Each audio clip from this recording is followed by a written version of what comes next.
Hello.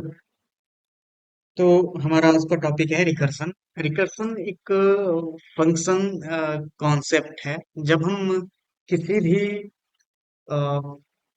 Function को उसके अंदर खुद उसी को कॉल करते हैं, call itself in order to solve a problem, तो हम उस सिचुएशंस को हम रिकर्सन बोलते हैं। वो चीज वो खुद को तब तक कॉल करता रहता है जब स्पेसिफाइड कंडीशन तक वो डिफाइन ना करे या प्रॉब्लम को सॉल्व ना कर ले या प्रॉब्लम को जब तक इजी वे में उसको डिस्ट्रीब्यूट ना कर ले रिकर्सिव। तो recursion is the technique of making a function call itself. This technique provides a way to break complicated problems down into simple, जो हम लूप्स के थ्रू नहीं कर सकते। ठीक है। तो ये हम रिकर्सन के थ्रू ये प्रॉब्लम्स को सॉल्व करते हैं। रिकर्सिवली उस प्रॉब्लम को शॉर्ट करते हैं। सॉर्ट करने के बाद फिर उसको हम रिजॉल्व करते हैं, फिर one by one.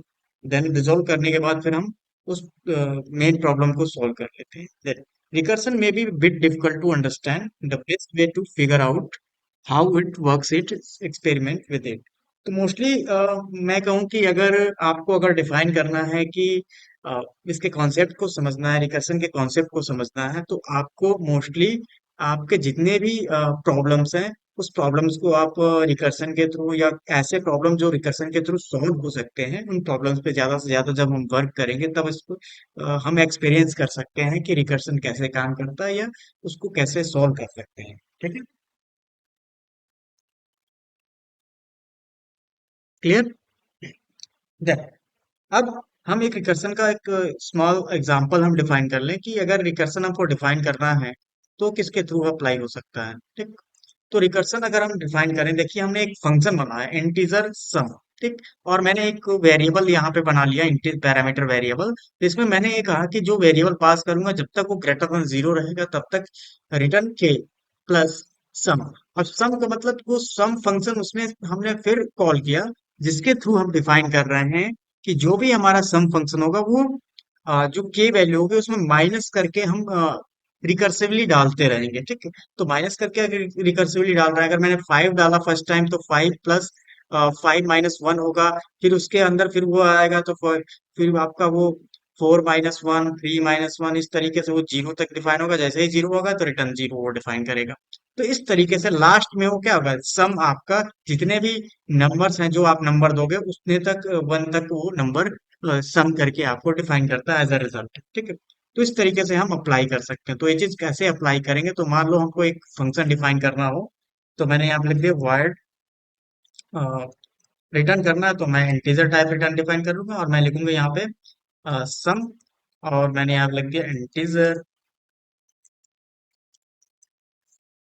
And number. Then उसके बाद हम डिफाइन करेंगे, यहाँ पे हम डिफाइन करेंगे कंडीशन दे देंगे। अगर कंडीशन हम नहीं देते हैं तो इसका एक तरह से वो इनफाइनाइट लूप चलेगा, इनफाइनाइट रिकर्सिव चलता रहेगा। तो अगर मैंने यहाँ पे कंडीशन दिया कि एन की वैल्यू जब तक ग्रेटर देन जीरो रहेगी तब तक वो loop या रिकर्सिवली उस फंक्शन को अपने आप को कॉल करता रहेगा वो फंक्शन। ठीक है। तो मैंने यहाँ पे लिखा रिटर्न एन प्लस n - 1। ठीक है। एंड देन अगर एल्स, तो अगर मैंने एल्स दिया तो एल्स में मैंने यहाँ पे डिफाइन किया return zero, return zero. Clear. Return zero मैंने दे दिया कि लास्ट में अगर जीरो ऐड भी हो जाएगा तो उसमें कोई फर्क नहीं, तो जो रिटर्न होगा वो ऐड भी होगा तो वहां पे। अब इसको हम कॉल कर लेते हैं, तो यहाँ पे ऐड फंक्शन हमने कॉल किया। सी आउट के अंदर मैंने लिखा ऐड, सॉरी सम फंक्शन है।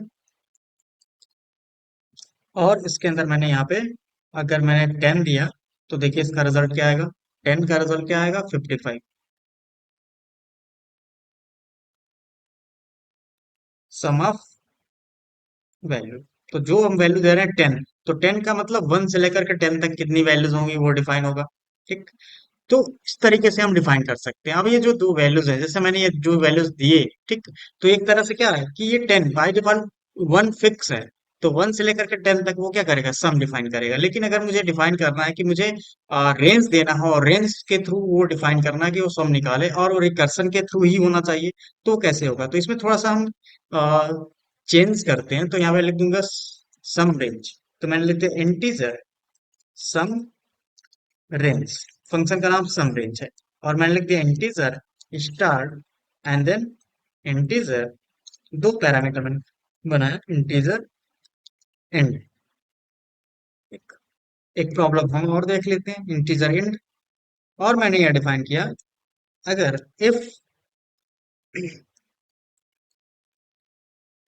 जो स्टार्ट वैल्यू है, जब तक आपका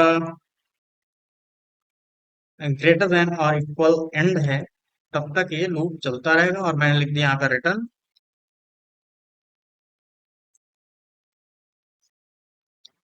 रिटर्न। एंड देन यहाँ पे मुझे क्या डिफाइन करना है,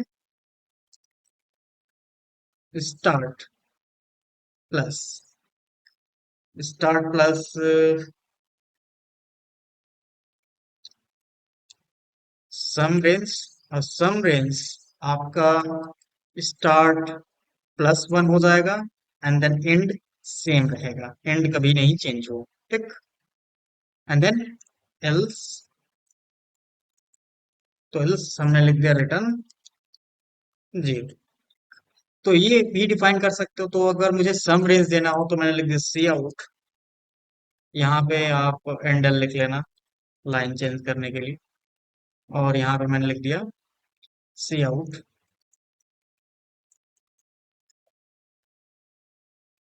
सम रेंज में मैंने स्टार्ट एंड दे दिया, जैसे मैंने लिख दिया और 10 एंड देन 12।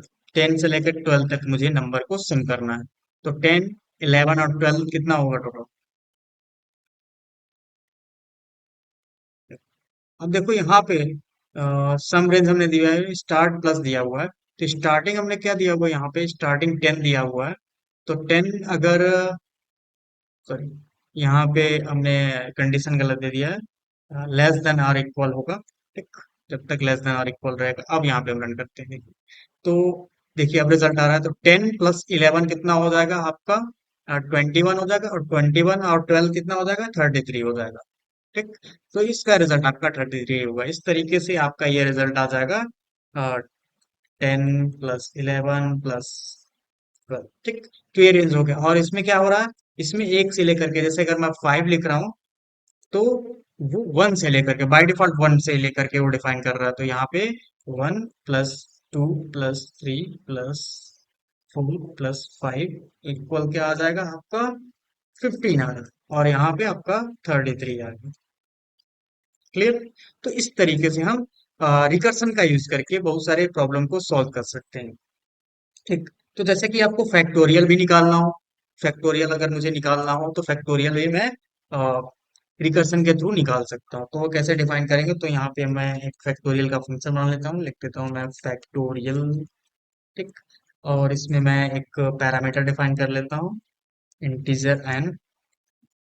देन मैंने लिखा एफ, और इफ के अंदर मैंने यहाँ पे डिफाइन कर लिया, इफ एन इक्वल इक्वल, अगर जीरो है, नंबर अगर जीरो है, तो मुझे क्या डिफाइन करना है यहाँ पे, मैंने लिख दिया यहाँ पे कि अगर एन जीरो जीरो है, तो यहाँ पे रिटर्न क्या करना है, वन करना है।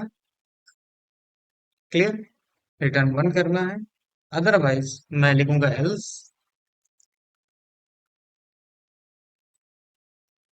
रिटर्न एन मल्टीप्लाई फैक्टोरियल, और क्या डिफाइन करना है मुझे, n-1। तो ये n-1 मुझे रिटर्न। तो हमेशा क्या मल्टीप्लाई होता चला जाएगा वो वैल्यू, समझ गया। तो जो n है वो उससे मल्टीप्लाई होता चला जाएगा। तो इस तरीके से हम डिफाइन कर सकते हैं। अब मैंने यहाँ पे लिख दिया नंबर। तो यहाँ पे मैं एक नंबर डिफाइन कर लूँ फैक्टोरियल के लिए। यहाँ पे हैंडल में लगा देता हूँ। फिर मैंने सी आउट लिखा, और मैंने यहाँ पे लिख दिया, पहले यहाँ पे नंबर मैं डिक्लेयर कर लेता हूँ। तो मैंने लिख दिया यहाँ पे इंटीजर नंबर, और मैंने लिखा इक्वल 5, इक्वल 5। देन मैंने यहाँ पे लिखा number equal 5, and then factorial जो फंक्शन है उसमें ये नंबर पास कर लेता हूँ। तो ये मैंने लिखा number,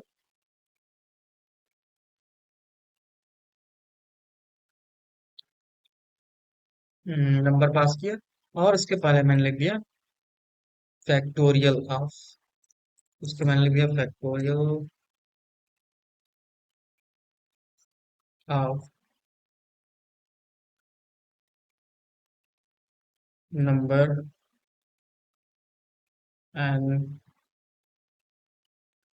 in this and then and ये डिफाइन कर लेंगे। तो अब यहाँ पे रन करते हैं, तो फैक्टोरियल ऑफ 5 इज 120। देखिए आगे, तो ये कैसे काम कर रहा है। तो यहाँ पे जैसे मैंने डिफाइन किया, अगर मैं यहाँ पे 5 इनपुट कर रहा हूँ इसके अंदर, तो वो जीरो नहीं है। जब जीरो नहीं है तो क्या होगा, 5 मल्टीप्लाई 5 - 1 मतलब 4 होगा। जब 4 आएगा तो क्या होगा, फिर वो 3 - 1 4 - 1 इस तरीके से वो वैल्यू चलती जाएगी। ठीक, तो जो वैल्यू आपकी डिफाइन है वो लास्ट में क्या होगा, इस तरीके से डिफाइन हो रहा है। तो इसका रिजल्ट कैसे आ रहा है, तो इसका रिजल्ट ऐसे आ रहा है, जब हम डिफाइन कर रहे हैं तो इसका रिजल्ट 5 अगर मैंने पास किया है तो यहाँ पे लिख करके आएगा 5 × 4 × 3 × 2 एंड मल्टीप्लाई 1 लास्ट में 1। ओके, तो जैसे ही जीरो हो रहा है वो, तो लास्ट में क्या आ रहा है, 1 मल्टीप्लाई हो रहा है। क्लियर, तो लास्ट में जीरो होने से वो एक और बार वो 1 मल्टीप्लाई हो रहा है, 2 बार 1 मल्टीप्लाई हो रहा है। तो ये चीज हमने डिफाइन की। तो एक बार कंडीशन चेक कर लेते हैं, इक्वल इक्वल जीरो, हाँ। तो ये 2 बार 1 मल्टीप्लाई है। लास्ट टाइम की अगर कंडीशन मैच नहीं हो रहा तो भी 1 मल्टीप्लाई हो रहा है, क्योंकि 1 मल्टीप्लाई से उससे कोई फर्क नहीं पड़ना वाला, जीरो फैक्टोरियल कैलकुलेशंस पे। तो इस तरीके से हम फैक्टोरियल भी निकाल सकते हैं। अगर फैक्टोरियल की बात करें तो फैक्टोरियल के बाद एक और प्रॉब्लम हम सॉल्व कर सकते हैं इसी तरीके से, जैसे हमने डिफाइन किया था फिबोनाची सीरीज।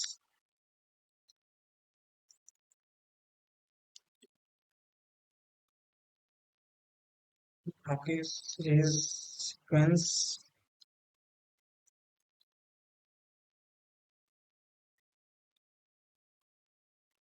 फिबोनाची सीक्वेंस अब डिफाइन करना है, तो इसके लिए मैंने एक फंक्शन बना लिया, integer Fibonacci and then integer, and मैंने पैरामीटर बना लिया। अच्छा, पैरामीटर बना लिया, अब यहाँ पे मैंने लिख दिया इफ, और इफ मैंने डिफाइन किया एन लेस देन और इक्वल 1। अगर लेस देन और इक्वल 1 होगा तो उसको वो रिटर्न कर देगा, एन एन ही वैल्यू रिटर्न करेगा। देन इसको बेस केस बोलते हैं, केस। ओके, देन हमने डिफाइन किया, अब ये बेस केस डिफाइन किया, अब मैंने लिख दिया अगर ये कंडीशन मैच ना हो तो यहाँ पे पहले लिखूंगा मैं else return, return same function, तो Fibonacci series N then -1 N -1 N plus n - 2 n - 2। ठीक, तो ये -1 करके और n - 2 करके यहाँ पे क्या करेंगे, हम ऐड करके रिकर्सिवली केस में डिफाइन करेंगे। तो ये रिकर्सिव केस हो गया, रिकर्सिव केस। और एक कंडीशन मैच होगा तो ये लास्ट में रिटर्न करके बंद हो जाएगा। ठीक, ये लास्ट वाले कंडीशन के लिए, कि जहां तक हमको प्रिंट कर। अब यहाँ पे मैं उसकी वैल्यू को अगर मैं डिफाइन करना हो तो कितने टर्म्स आप वैल्यूज तक उसको प्रिंट करना है, तो वो चीज आप डिफाइन करोगे। तो उसके लिए आप लूप चलाओगे, तो लूप भी चला सकते हो। तो मैंने यहाँ पे डिफाइन किया एन इंटीजर टर्म्स, ठीक, और टर्म्स यहाँ पे मैंने लिख दिया इक्वल 6। अब इसको जो हमने फंक्शन बनाया उसको हम रिकर्सिवली एक लूप के थ्रू भी डिफाइन कर सकते हैं, कि जो टर्म्स हैं 6 टर्म्स डिफाइन करना है। तो एक और हम फंक्शन डिफाइन कर सकते हैं। कैसे वो फंक्शन डिफाइन करेंगे, तो यहाँ पर मैं लिख देता हूँ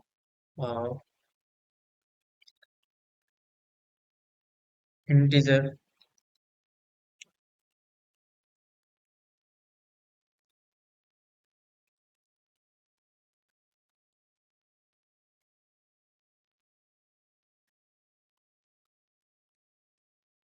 डायरेक्टली इसी हम डिफाइन कर लेते हैं। तो यहाँ पे मैंने लिख दिया integer terms than equal 6 six term तक मुझे फिबोनाची सीक्वेंस को प्रिंट करना है, तो प्रिंट कर लूंगा मैं। और यहाँ पे एक मैसेज दे दूंगा, सी आउट एंटर टर्म्स। ठीक है, देन इनपुट हम कर लेते हैं यहाँ पे।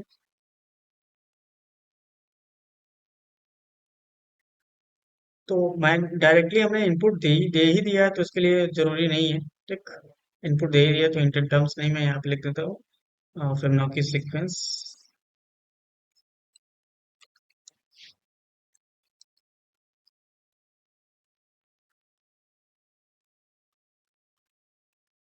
फिबोनाची सीक्वेंस हम डिफाइन कर लेंगे। ठीक है, चल अब ये डिफाइन कर लिया। अब इसके बाद हम प्रिंट कर लेते हैं फिबोनाची सीक्वेंस को। तो यहाँ पे मैंने एक लूप चलाया। ठीक, जीरो से लेकर के अगर सिक्स है तो यहाँ पे वन से लेकर चलाएंगे, और यहाँ पे लेस देन और इक्वल कर देंगे, ऐसे भी कर सकते हो। देन यहाँ पे मैंने लूप को क्लोज किया, एंड देन यहाँ पे हमने यहाँ पे प्रिंट कर लिया किसको, सी आउट नो। तो ये आपका प्रिंट करता चला जाएगा। तो यहाँ पे फर्स्ट टाइम आई होगा, तो आई में क्या होगा, वो पहले क्या डिफाइन, -1 होता चला जाएगा, तो क्या -1 होगा, फिर -2 होगा। ठीक, तो ये अगर लेस देन और इक्वल है तो एन ही रिटर्न करके बंद हो जाएगा। ठीक, तो ये देखिए आपका। तो यह मैंने एंडल लिखा है, एंडल नहीं लिखना मुझे। यहाँ पे डबल कोटेशन स्पेस दे देना। ठीक, तो ये 1 2 3 इस तरीके से, 1 1 2 3 5 8 इस तरीके से आपका ये आउटपुट आएगा। ठीक, जीरो होता है, फिर वन होता है, फिर वन होता है। ठीक, तो इस तरीके से ये डेटा आपका प्रिंट होता चला जाएगा। तो यहाँ पे अगर जो हमने कंडीशन दिया हुआ है, ये जो कंडीशन दिया हुआ है लेस देन और इक्वल, ठीक, तो यहाँ पे लेस देन भी डिफाइन कर सकते हो। यहाँ पे जैसे मैंने इक्वल हटा दिया। ठीक, अब देखिए आउटपुट क्या आएगा। तो ये माइनस में आ रहा है, तो लेस देन यहाँ पे आपको करना ही होगा, लेस देन और इक्वल हो तो चीज आपकी अप्लाई होगी। ठीक, लेस देन इक्वल आप जीरो भी कर सकते हो यहाँ पे। ठीक, जीरो करोगे तो माइनस में, निगेटिव में आपका डिफाइन कर रहा है। ठीक, तो निगेटिव में नहीं करना आपको, लेस देन इक्वल वन तक ही करना है आपको। ठीक, तो ये फिबोनाची सीक्वेंस आपका इस तरीके से जनरेट करता चला जाएगा भाई। या आप ऐसे लिख सकते हो, -2 यहाँ पे लिख दिया, यहाँ पे मैंने लिखे -3। अब चेक करें, तो -1 या -2 ये होता है, ये नहीं करेंगे। ठीक, तो रिकर्सिव केस में ऐसे डिफाइन करेंगे आप। तो ये आपका फिबोनाची सीक्वेंस बना करके ये डिफाइन कर देता है। तो इतने चीजें हम डिफाइन कर सकते हैं। अब किसी स्ट्रिंग को भी क्या करना है, रिवर्स करना है, तो उसको हम डिफाइन कर सकते हैं। किसी स्ट्रिंग को अगर रिवर्स करना हो तो उसको सॉल्व करके भी हम डिफाइन कर सकते हैं, अपने प्रॉब्लम को सॉल्व कर सकते हैं। जैसे कि मैंने एक फंक्शन बना लिया, इंटीजर, सॉरी, स्ट्रिंग को रिवर्स करना है, तो मैंने यहाँ पे लिख दिया void और रिवर्स स्ट्रिंग। तो मैंने लिख दिया RE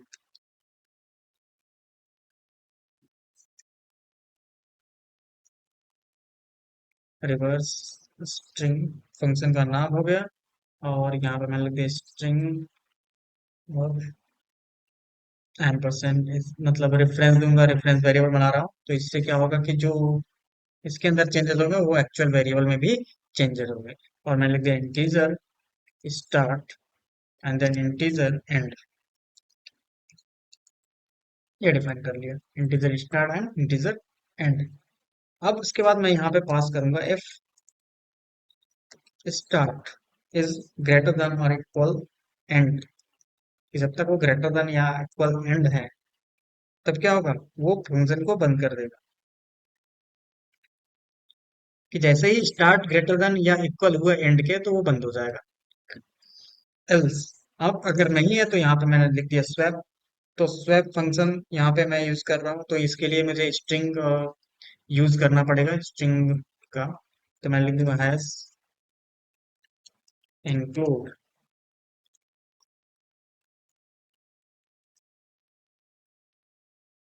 स्ट्रिंग,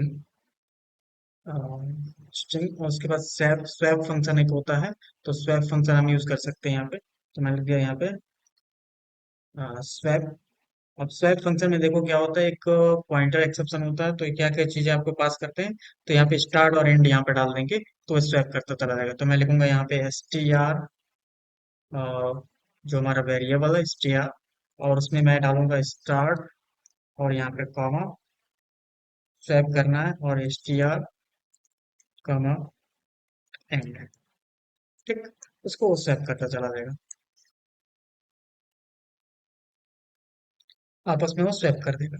देन मैंने यहाँ पे लिखा रिवर्स स्ट्रिंग, और रिवर्स स्ट्रिंग में मैंने यहाँ पे डाल दिया कि स्ट्रिंग, क्योंकि कंडीशन मैंने वहां पे ऊपर दे रखा है ना, तो यहाँ पे इसको स्ट्रिंग को पास करते जाऊंगा, और यहाँ पे मैं लिख दूंगा स्टार्ट को एक आगे बढ़ा दूंगा, स्टार्ट +1 कर दूंगा, एंड देन यहाँ पे एंड -1। तो जैसे ही वो आपका क्या होगा, स्टार्ट एक आगे बढ़ता जाएगा और एंड भी यहाँ पे क्या हो रहा है, माइनस होता जा रहा है, प्लस होता जा रहा है, तो क्या होगा, जब ऐसे ही ग्रेटर देन या इक्वल होगा एंड के, ठीक, तो ये बंद हो जाएगा आपका, रिकर्सन बंद हो जाएगा। अब इसको कैसे हम रिकर्सन करते हैं, तो यहाँ पे मैं लिख देता हूँ सी आउट, और सबसे पहले मैं एक स्ट्रिंग बना देता हूँ, तो स्ट्रिंग मैंने लिख दिया स्ट्रिंग नेम राजेश, और मैंने यहाँ पे लिख दिया ओरिजिनल स्ट्रिंग पहले प्रिंट कर लिया, उसके बाद मैंने यहाँ पे डिफाइन कर लिया रिवर्स स्ट्रिंग, ठीक, लेंथ मैंने दे दिया स्टार्ट और एंड दे दिया, और उसके बाद मैं लिखूंगा यहाँ पे रिवर्स स्ट्रिंग क्या हमारी वैल्यू है, तो प्रिंट हो जाए। तो यहाँ पे मैं डिफाइन कर दूंगा, तो यहाँ पे इंडल मैं प्रिंट कर लेता हूँ, इंडल उससे पहले सी आउट, और मैं लिख देता हूँ यहाँ पे लाइन चेंज करने के लिए। अब यहाँ पे लिखता हूँ, तो यहाँ पे आपका देखो जो स्ट्रिंग है वो रिवर्स हो गया, ठीक। तो हम ये लॉजिक अप्लाई कर सकते हैं स्ट्रिंग को रिवर्स करने के लिए, तो स्ट्रिंग को रिवर्स करने के लिए हमने ये लॉजिक डिफाइन किया, ठीक है। तो स्वैप फंक्शन होता है, एक स्वैप फंक्शन होता है जो उसकी प्लेस को वैल्यू को चेंज करता रहता है, ठीक है। वह आगे से बार उठा करके फर्स्ट वैल्यू पे डिफाइन होगा, जैसे ही वो इक्वल होगा तो वो बंद हो जाएगा, ठीक है। तो फर्स्ट एंड लास्ट को स्वैप करेगा, फिर आगे बढ़ेगा, फिर ये भी क्या होगा, फिर नेक्स्ट है फर्स्ट एंड लास्ट को स्वैप करेगा, जैसे जैसे वो आगे बढ़ता जाएगा वो स्वैप आपका स्वैप, ठीक है। तो इस तरीके से स्वैप करते करते क्या होगा, वो जितने भी आपके करेक्टर हैं वो उसको स्वैप कर देगा उसकी पोजीशंस को, ठीक। तो स्वैप करने के बाद ये आपको लास्ट वैल्यू जो मिलेगी वो रिवर्स मिलेगी, जो रिजल्ट है। तो हम इसके थ्रू भी डिफाइन कर सकते हैं, और भी क्वेश्चन हम सॉल्व कर सकते हैं, जैसे कि किसी नंबर का पावर अगर कैलकुलेट करना तो उसका लॉजिक इसमें अप्लाई कर सकते हैं रिकर्सन के थ्रू।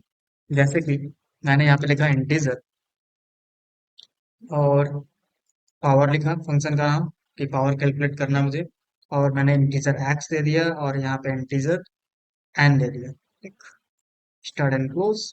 अब इसके अंदर मैंने क्या, if n equal equal 0, then start end close. अब उसके अंदर क्या डिफाइन करना है कि जैसे ही नंबर 0 हो तो ये क्या है, रिटर्न 0, ठीक, एल्स। अब एल्स में क्या डिफाइन करेंगे, रिटर्न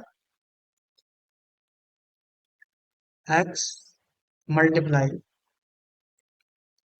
पावर, ठीक। मतलब उसी फंक्शन को फिर दोबारा हम क्या करेंगे, रिकर्सिवली कॉल करेंगे, तो एक्स वैल्यू को यहाँ पे वही रखेंगे सेम, एन क्या होगा माइनस होता चला जाएगा, एन वैल्यू माइनस हो जाएगी, जो नंबर आप पाओगे, ठीक। तो एक्स तो आपका नंबर हो गया और ये पावर हो गया, तो जो क्या है माइनस होता चला जाएगा, और वो मल्टीप्लाई होता चला जाएगा। तो इस तरीके से आपका वो वैल्यू मल्टीप्लाई होता चला जाएगा। देन अब यहाँ पे हम डिफाइन करते हैं, ये बेस केस हो गया, ये आपका रिकर्सिव केस हो गया, ठीक। अब इसको कैसे कॉल करना, तो जैसे हमने लिख लिया यहाँ पे दो वेरिएबल्स अलग अलग बनाने पड़ेंगे, तो मैंने यहाँ पे लिख दिया इंटीजर बेस इक्वल टू, और फिर मैंने लिख दिया एक्सपोनेंट इक्वल एक्सपोनेंट इक्वल 3। तो बेस मैंने 2 दे दिया और एक्सपोनेंट इक्वल 3 दे दिया। अब यहाँ पे मैं लिखूंगा सी आउट, कैलकुलेट कैसे करेंगे, तो मैंने लिख दिया यहाँ पे सबसे पहले base raised to the power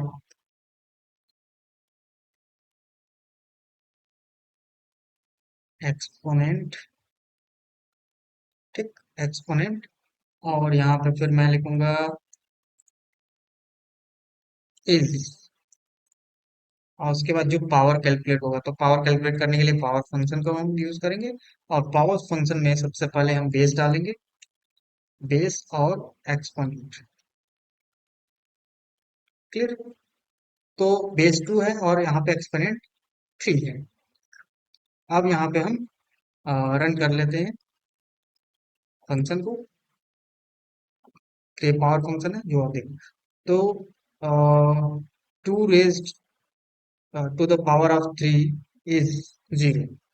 तो यहाँ पे कुछ तो गड़बड़ हमने किया है यहाँ पे फंक्शन में। एक बार चेक कर लेते हैं हमने क्या डिफाइन किया है। ओह, 0 नहीं, यहाँ पे 1 लिखना है हमको। देखो, तो 2 to the raised to the power of 3 is 8। तो अगर आप लास्ट में अगर 0 से सेंड करते हैं तो 0 से मल्टीप्लाई हुआ 0 ही रिजल्ट आता है, इसलिए 1 हम रिटर्न करेंगे लास्ट। तो ये बेस केस होता है, तो इससे बेस केस इसमें लास्ट फाइनल वैल्यू रिटर्न करते हैं। और यहाँ पे आपका रिकर्सिव केस है, रिकर्सिव केस। इसमें हम ऐसा कंडीशन डालते हैं जो रिकर्सिवली अभी चल रहा है, ठीक है। और ये फाइनल वैल्यू होती है जो रिकर्सन का फाइनल वैल्यू होता है कंडीशन फेल होने पे, ठीक है। तो ये चीज आप डिफाइन करते हो। तो इस तरीके से आप देखो, 2 का पावर ऑफ 3 आपने निकाला, 8 आपका इस तरीके से आ गया, ठीक। तो इस तरीके से बहुत सारी चीजें आप डिफाइन कर सकते हो रिकर्सन का यूज करके, ठीक है। तो हमने क्या क्या डिफाइन किया रिकर्सन का यूज करके, कि अगर हमको सम निकालना हो तो वो निकल सकता है, रेंज ऑफ सम निकालना हो तो वो निकल सकता है, फैक्टोरियल निकालना हो, फिबोनाची सीक्वेंस डिफाइन करनी हो वो हो सकती है, स्ट्रिंग को रिवर्स करना हो, पावर कैलकुलेट करना हो, तो इस तरीके से बहुत सारे प्रॉब्लम हम सॉल्व कर सकते हैं इजी वे में रिकर्सन का यूज करके। इसमें हम फंक्शन को उसी के अंदर कॉल कर रहे हैं एक स्पेसिफाइड कंडीशन को करके। तो यहाँ पे सब में देखो कंडीशन, इफ कंडीशंस होगा ही, इफ एल्स कंडीशन होगा, बिना इफ एल्स के वो हम रिकर्सन को हैंडल नहीं कर सकते। अगर हमने इफ एल्स कंडीशन नहीं दिया तो वो एक तरह से हमारा जो रिकर्सन है वो इनफाइनाइट टाइम तक चलता रहेगा, ठीक है। तो ये चीज आपको हमेशा ध्यान देना होगा कि आपको जो कंडीशन है वो सही तरीके से दे, और वो ऐसा कंडीशन दे जो आपके रिकर्सन को टर्मिनेट कर सके। अगर रिकर्सन को टर्मिनेट नहीं करेगा तो वो आपका इनफाइनाइट टाइम तक लूप चलेगा, ठीक है। तो इतना रहने देते हैं।